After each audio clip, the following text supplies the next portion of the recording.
Assalamualaikum warahmatullahi wabarakatuh. Selamat datang bersama saya Eko Setiono pada program Eko Talk. Kali ini berada di salah satu sekolah yang sangat luar biasa, yaitu sekolah SMK Bina Wisata pada program Eko Talk Goes to School. SMK Bina Wisata ini adalah salah satu sekolah favorit yang berada di Kecamatan Lembang, Kabupaten Bandung Barat, yang memiliki program-program jurusan yang kekinian yang dapat diterima oleh dunia kerja lulusannya. Nah, kesempatan ini saya akan berbincang-bincang langsung dengan Kepala Sekolah Bapak Dede Budiman yang didampingi Wakil Kepala Sekolah Bidang Kurikulum Bapak Rahmat SPD. Bapak Budiman sebagai Kepala Sekolah juga salah seorang perintis siapa ya? Sejak awal tahun berapa Pak? Tahun 2007. Perintis SMK Bina Wisata di tahun 2007. Pak, apa kabar Pak? Alhamdulillah. Selamat. Baik. Aduh, senang sekali saya sekarang berada di SMK Bina Wisata.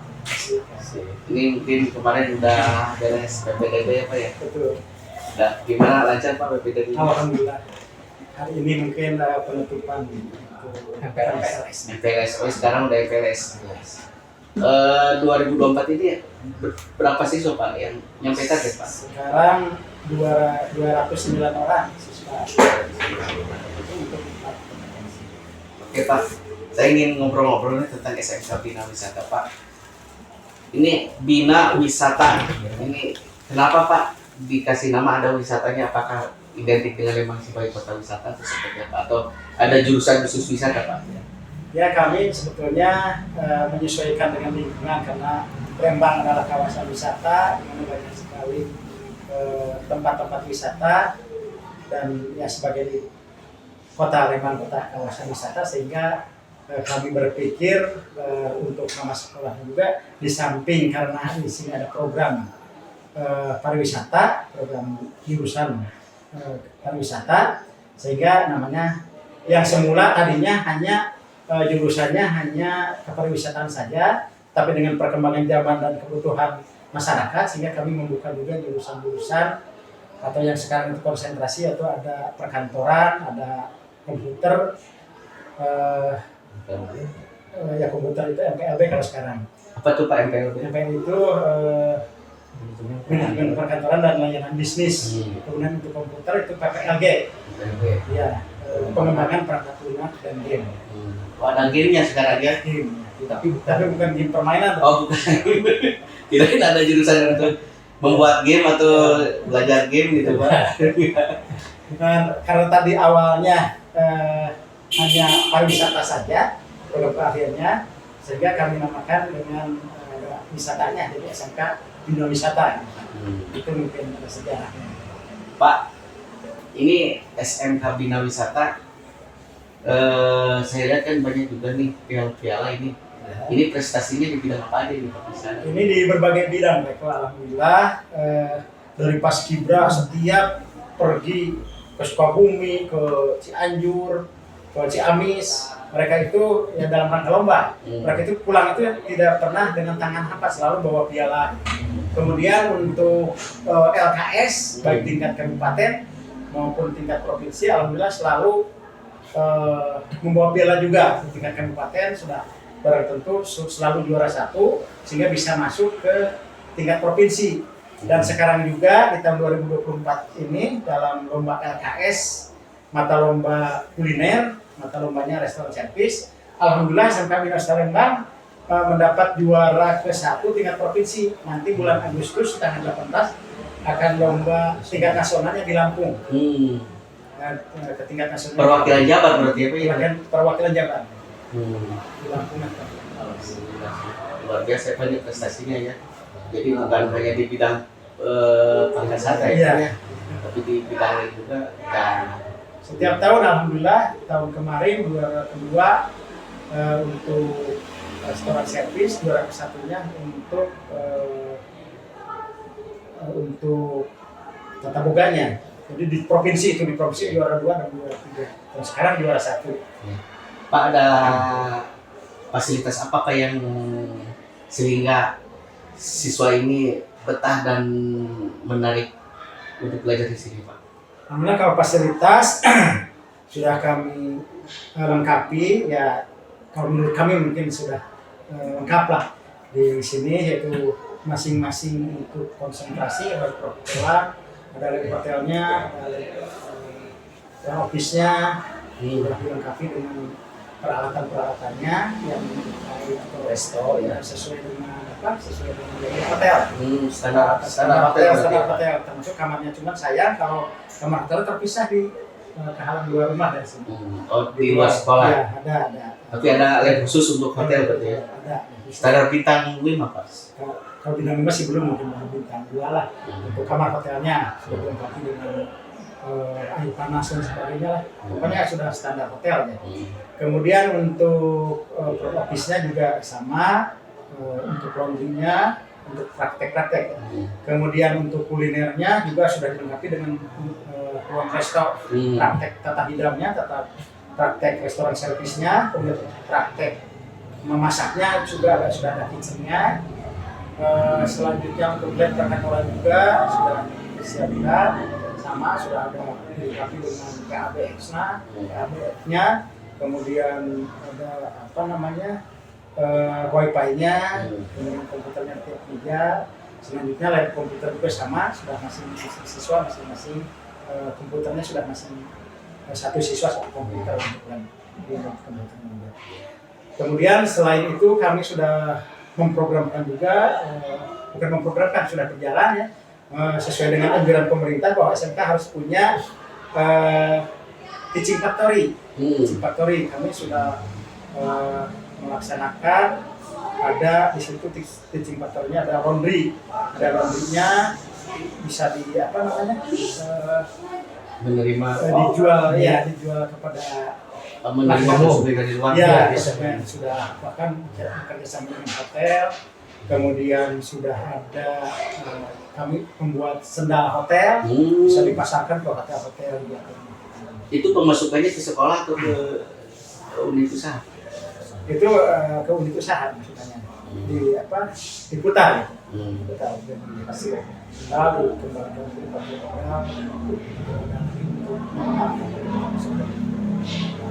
Apa untuk lulusannya sendiri seperti apa nih Pak dari SMK Bina Wisata? Mereka bisa terserap langsung di industri atau seperti apa?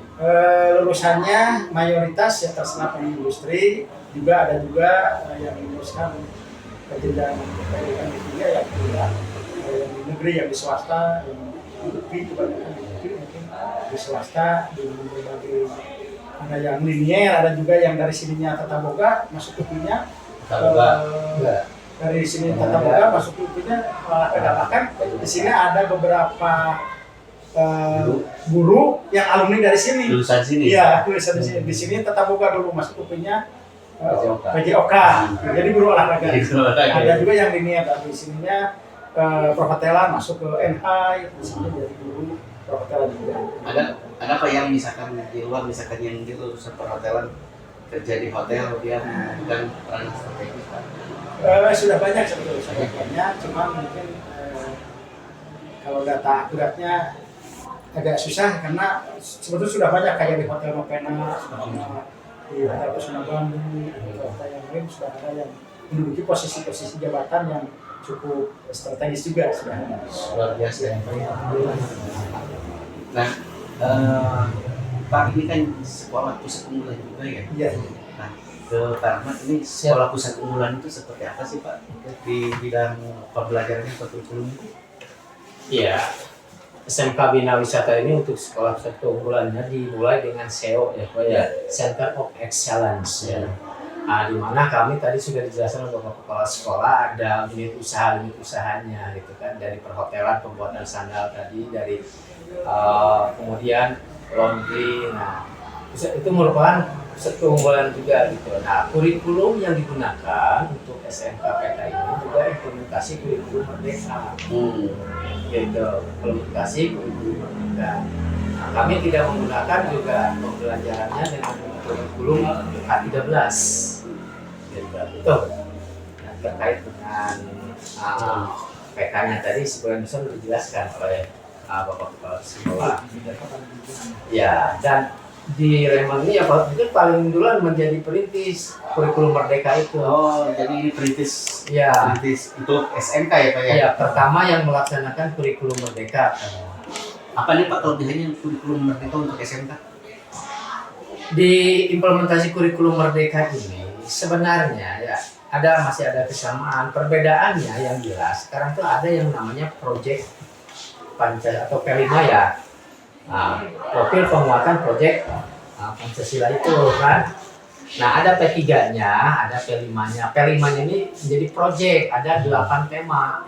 Gitu. Dimulai dengan kearifan lokal gitu kan. Terus kemudian bangunlah jiwa raganya gitu kan. Lalu ada juga kebekerjaannya, kewirausahaannya itu 8 tema itu. Nah, kami untuk kelas 10 itu ya di kurikulum merdeka itu mengambil 3 tema, 2 tema pilihan, 1 tema wajib. Tema pilihan seperti bangunlah jiwa raganya, terus kemudian kebinekaan, terus wajibnya kebekerjaan. Nah, untuk kelas 11-nya hanya mengambil 2 tema, 1 tema pilihan, 1 tema wajib. Kelas 12 1 tema. Perbedaannya ya di situ sebetulnya. Kalau karakter ada di profil pelajar Pancasila itu ada 6 karakter gitu kan. Nah, di kurikulum ke-13 juga sama ada karakter. Cuma yang membedakan Dengan ada P5-nya itu itu, ya, P5 ya. Jadi ada siswa itu langsung praktek sesuai dengan tema yang diberikan oleh guru. Terpisah project the intra dengan P5 itu terpisah. Kalau intra itu pembelajaran seperti biasa Ya. ya yang memuat mata pelajaran umum gitu kayak kejuruan gitu. Nah itu intra. Kalau P5 itu ya disebut kok kurikuler juga bukan, tapi mirip kok kurikuler, terpisah. Nah project yang menjadi projectnya itu misalkan sekarang suara demokrasi. Siswa dengan tema suara demokrasi itu ya dibimbing bagaimana nanti melaksanakan demokrasi di sekolah ini. Salah satu contohnya pemilihan OSIS gitu kan, pemilihan OSIS. Itu menjadi proyek nantinya. Nah, seperti sekarang ini kan ajaran baru. Mereka nanti akan mengadakan pemilihan OSIS kan. Mereka mengimplementasikan tema suara demokrasi itu menjadi bentuk tadi pemilihan ketua OSIS. Itulah mungkin salah satu contoh dari Tapi ini juga bisa bukan mendorong ya, bisa memotivasi siswa SMK ini lebih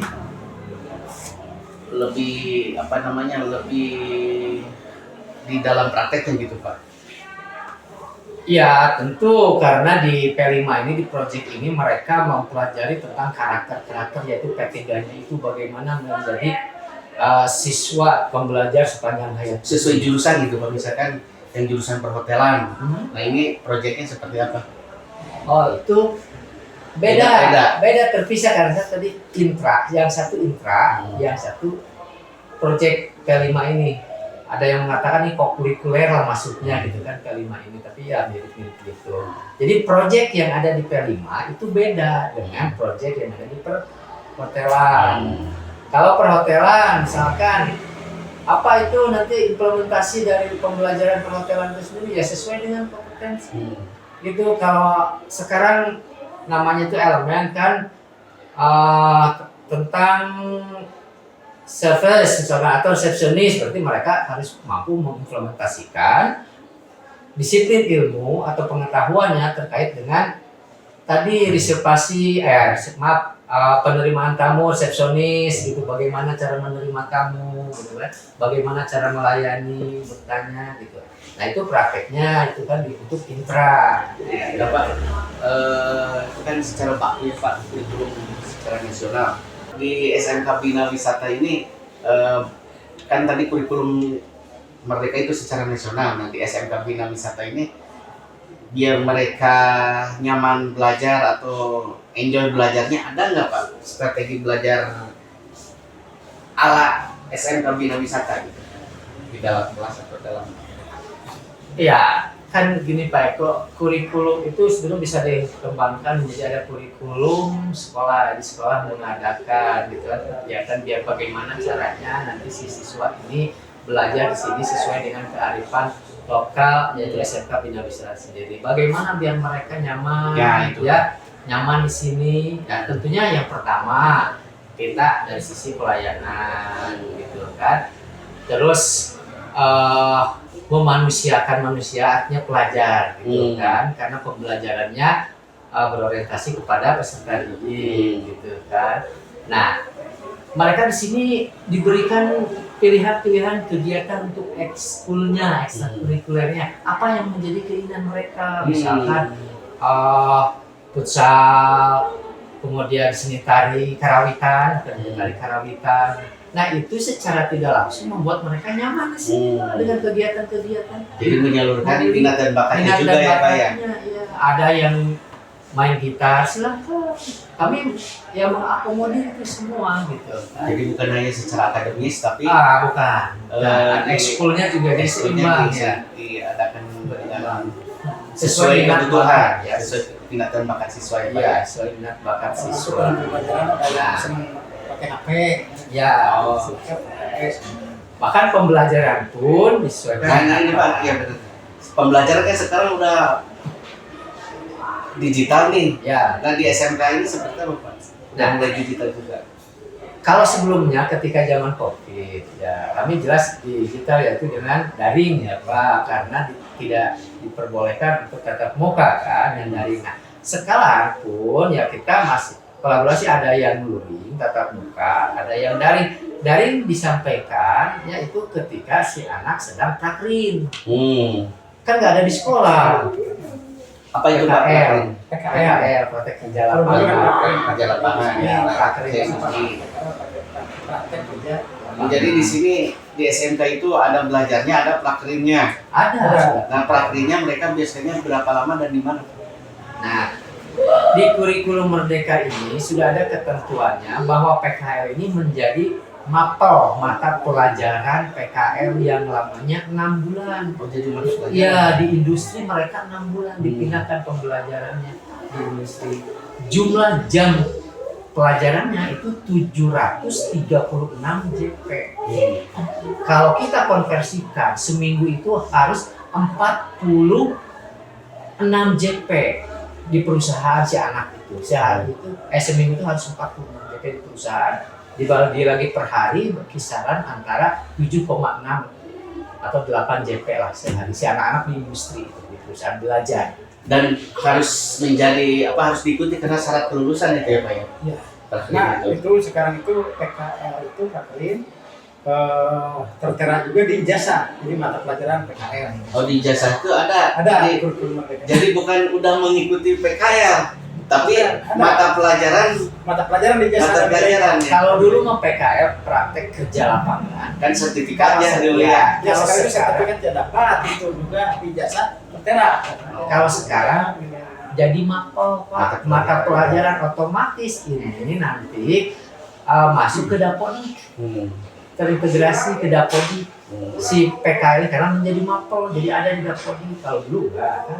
Nah, karena sekarang mapel mata pelajaran PKL masuk ke Dapodik yang jumlah jamnya itu 736 JP.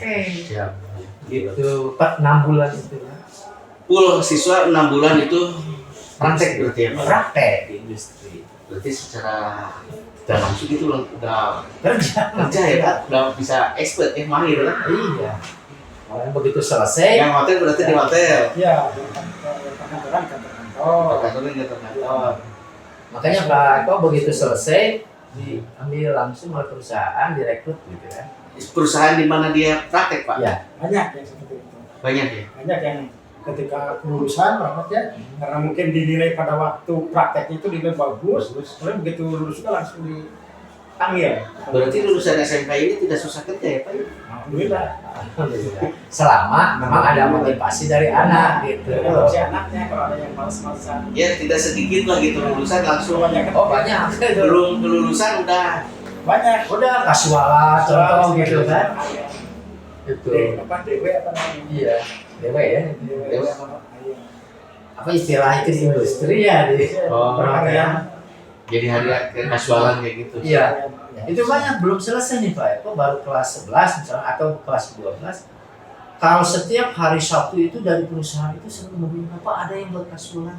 Artinya mereka kan sebelum selesai belajar di sini sudah bisa mencari uang. kemampuannya itu diimplementasikan di perusahaan dan menghasilkan. Gitu. Nah selain yang dapat kerja di dalam negeri ada yang dipanggil misalnya kapal pesiar gitu Pak.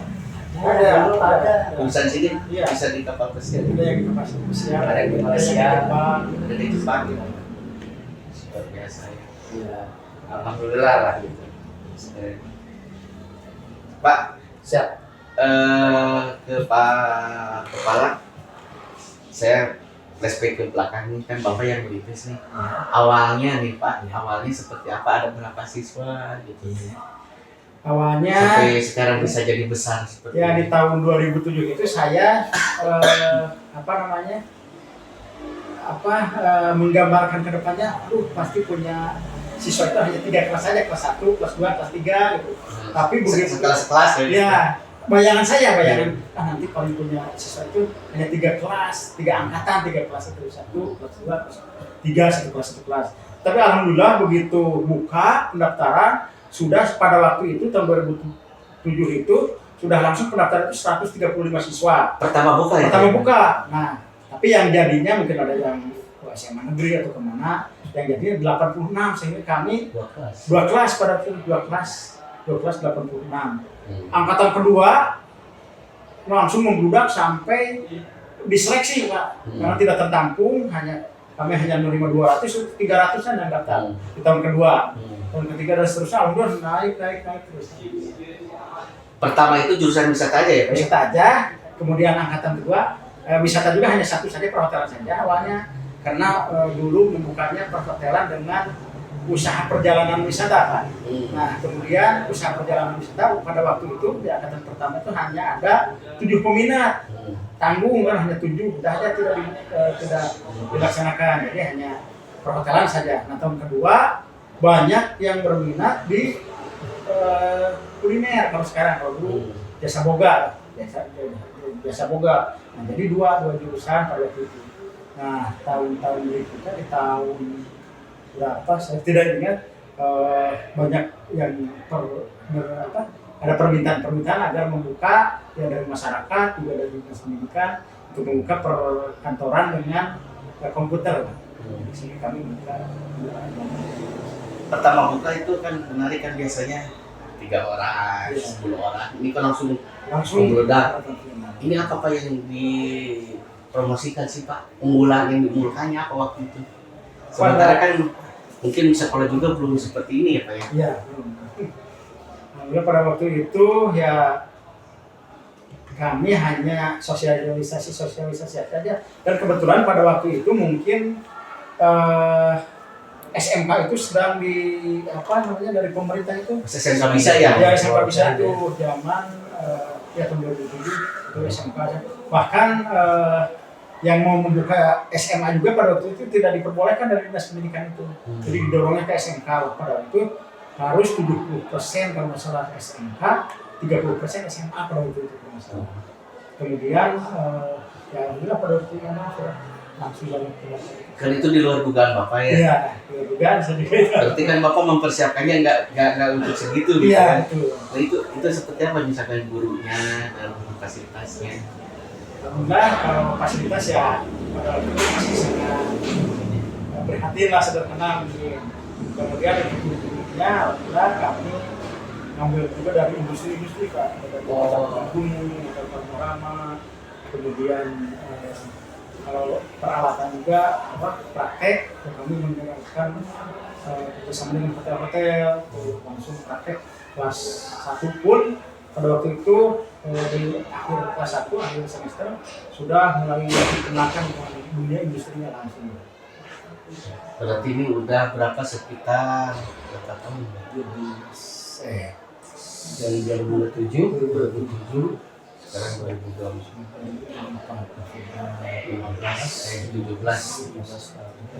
17 tahun ini udah switch seperti Pak, udah remaja ini berarti Bapak punya anak ini.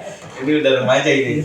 Udah 17 tahun dengan pencapaian yang sangat luar biasa, dengan banyak prestasi dan juga fasilitas yang sekarang udah dikatakan lengkap, menjadi sekolah unggulan, menjadi sekolah tadi apa excellent Center Center of Excellence, 2020 kemudian jadi perintis kurikulum merdeka itu. Nah, dengan pencapaian-pencapaian seperti itu gimana nih perasaan? ya kami cukup merasa bangga lah bahwa kami di sini alhamdulillah kepercayaan dari pemerintah, kepercayaan dari masyarakat, yaitu mungkin banyaknya peminat itu semata-mata tentunya kepercayaan dari masyarakat untuk sekolahkan kita berkunjung di sini. Kemudian kepercayaan dari pemerintah, ya dipercayanya kami jadi SMK Center of Excellence. Kemudian di tahun 2020 itu tahun 2021 ada SMK namanya Pusat Unggulan. Kemudian di tahun 2022 SMK Pusat Unggulan skema lanjutan dan seterusnya. Dan berakhir di tahun 2024 karena program SMK Pusat Unggulan atau lanjutan dari Center of Excellence itu selama 3 tahun dari 2024 sudah dilepas. Dan kenapa pemerintah tidak ada lagi untuk pembinaan untuk gurunya. Kalau SMK Pusat Unggulan itu kan dari pemerintah selalu ada mendapatkan juga untuk penambahan kemampuan pengetahuan guru itu diadakannya di HT workshop yang mendatangkan narasumber dari luar, dari kementerian, dari dunia industri, bahkan gurunya dimagangkan dari dunia industri. Ada yang di UPI kemarin magang, yang perkantoran, ada yang magang di PT Aston, berbagai instansi ada magang gurunya. Tidak siswanya saja, ada yang PKL termasuk guru-gurunya juga kan mereka itu. Guru-gurunya itu di sekolah kan? Ya, dan guru-guru industri sesuai dengan kompetensi atau bidang yang diangkat. Jadi kalau dia ngajar di perhotelan, si guru itu harus magang di hotel. PLB. Jadi si guru itu bukan hanya sebatas teori berarti ya Pak ya? Ya dengan Sekarang praktek itu ya. Jadi si guru juga karena untuk mengimbangi mungkin perkembangannya, nanti kan perkembangan di hotel sudah berkembang, nanti gurunya masih yang dulu diajarkan. Jadi biar mengikuti perkembangan juga. Pak, ada nggak hal terberat Bapak dari awal sampai sekarang ini bisa bertahan, tapi ada sesuatu yang menjadi tantangan terhadap Bapak waktu itu? Tantangannya yang menjadi tantangan ya mempertahankannya itu, Mempertahankan kualitas, mempertahankan kemampuan guru, Prestasi yang sudah prestasi, jangan sampai prestasi dari turun. Iya, betul. Sulit. Kualitas itu. Kualitas itu menjadi modal utama mungkin untuk putra-putri kita berkembang dan maju ini, terutama di dunia usaha dan dunia industri. Di kurikulum Pak Rahmat, bagaimana meramu kurikulum nasional yang dimix dengan kearifan lokal ini, sehingga nanti siswa itu bukan hanya berprestasi di akademik tetapi juga berprestasi di non akademik. Seperti apa? Ya, kami pada dasarnya tentunya yang pertama jelas mengacu kepada kurikulum yang sudah ada, kurikulum di program itu. Nah, dengan kurikulum itu kami buatkan program-program gitu kan, terus diimplementasikan dengan pembelajaran. Gitu. Lalu tadi tentang kearifan lokal di sini itu sebetulnya tindak lanjut dari itu sendiri, dari keunggulan itu sendiri, gitu kan. Di Rembang misalkan di sini banyak nih apa namanya kabu ya kabocha gitu. Kabocha. Nah maka bagaimana caranya siswa mampu merubah gitu kan ya labu ini menjadi produk unggulan yaitu bolu gitu kan, buat bolu dari kabocha. Nah itu pernah dilakukan Pernah dilakukan sama siswa iya, ya? sama siswa mengolah si labu kabocha itu sehingga menjadi Bernilai ekonomi. Iya, bolu namanya bolu kabocha ya, Kabocha. dan bernilai ekonomi gitu kan.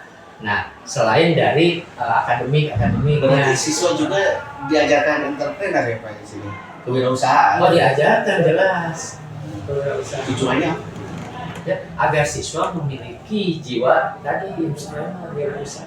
Jadi dia lulus itu kalau nggak kerja ya bisa usaha Ya, kan tidak semua siswa yang lulus di sini itu diserap oleh dunia kerja atau tidak semua siswa berkeinginan untuk bekerja. Tapi ada yang ingin membuka usaha sendiri.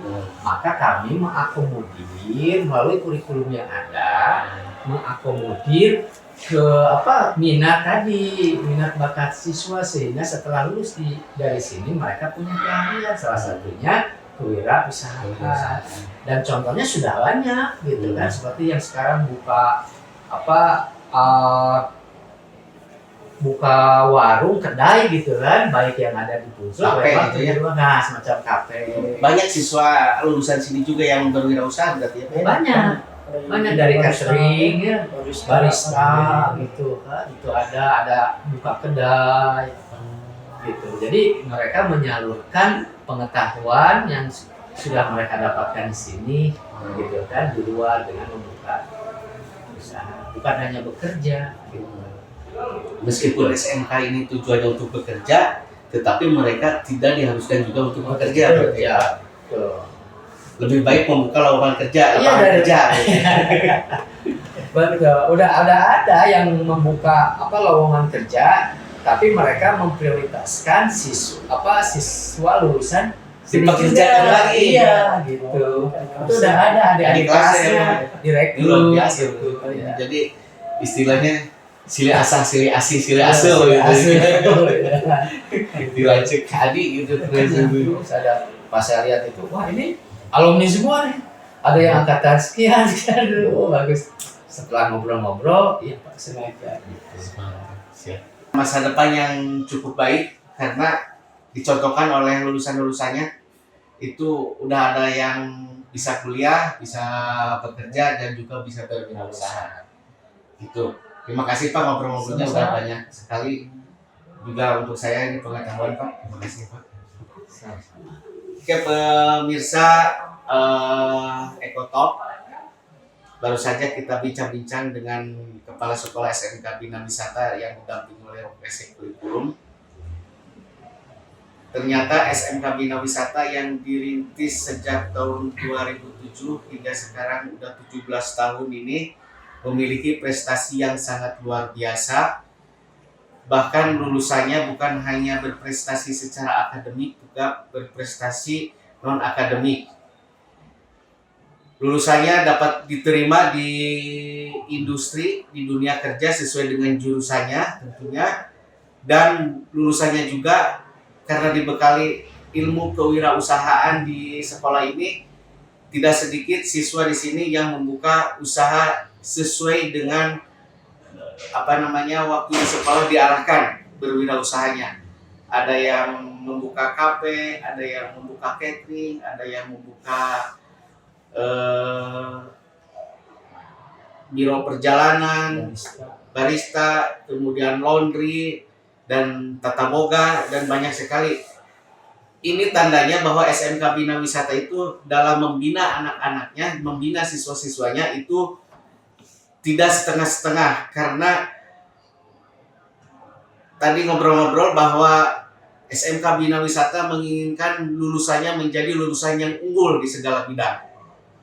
Terima kasih, bersama saya Eko Setiono, nanti jumpa lagi edisi berikutnya.